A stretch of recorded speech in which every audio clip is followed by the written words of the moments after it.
புனித பர்னபா. பர்னபாவை பற்றி திருத்தூதர் பணிகள் அதிகாரம் 4 இறைவார்த்தைகள் 36-37 கூறுவது: சைப்ரஸ் தீவைச் சேர்ந்த யோசேப்பு என்னும் லேவியர் ஒருவர் இருந்தார். இவருக்கு திருத்தூதர்கள் ஊக்குவிக்கும் பண்பு கொண்டவர் என்று பொருள்படும் பர்னபா என்னும் பெயரை கொடுத்திருந்தார்கள். அவர் தமது நிலத்தை விற்று அந்த பணத்தை கொண்டு வந்து திருத்தூதர்களது காலடியில் வைத்தார். திருத்தூதர் பணிகள் அதிகாரம் 11 இறைவார்த்தைகள் 22 முதல் 24 வரை. எருசலேம் திருச்சபையினர் பர்னபாவை அந்தியோக்கியா திருச்சபைக்கு அனுப்பி வைத்தார்கள். அவர் அங்கு சென்றபோது கடவுளின் அருள் செயலை கண்டு மகிழ்ச்சி அடைந்தார். மேலும் உறுதியான உள்ளத்தோடு ஆண்டவரை சார்ந்திருக்குமாறு அனைவரையும் ஊக்கப்படுத்தினார். அவர் நல்லவர், தூய ஆவியால் ஆட்கொள்ளப்பட்டு நம்பிக்கை நிறைந்தவராய் பெருந்திரளான மக்களை ஆண்டவரிடம் சேர்த்தார். திருத்தூதர் பணிகள் அதிகாரம் 9 இறைவார்த்தைகள் 26-27.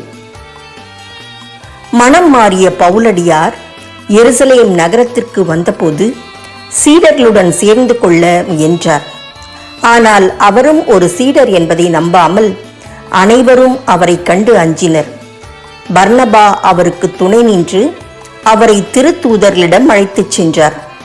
பவுல் ஆண்டவரை வழியில் கண்டது பற்றியும் ஆண்டவர் அவரோடு பேசியது பற்றியும் அவர் தமஸ்குவில் இயேசுவின் பெயரால் துணிவுடன் உரையாடியது பற்றியும் பர்னபா அவர்களுக்கு விளக்கி கூறினார்.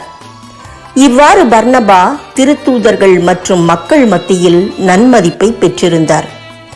கிபி 45ஆம் ஆண்டு எருசலேமில் கடுமையான பஞ்சம் ஏற்பட்ட போது அந்தியோக்கு சென்று அங்கிருந்த மக்களிடமிருந்து நிதி திரட்டி வந்து எருசலேமில் இருந்த இறை மக்களுக்கு கொடுத்து அவர்களின் பசியை போக்கினார்.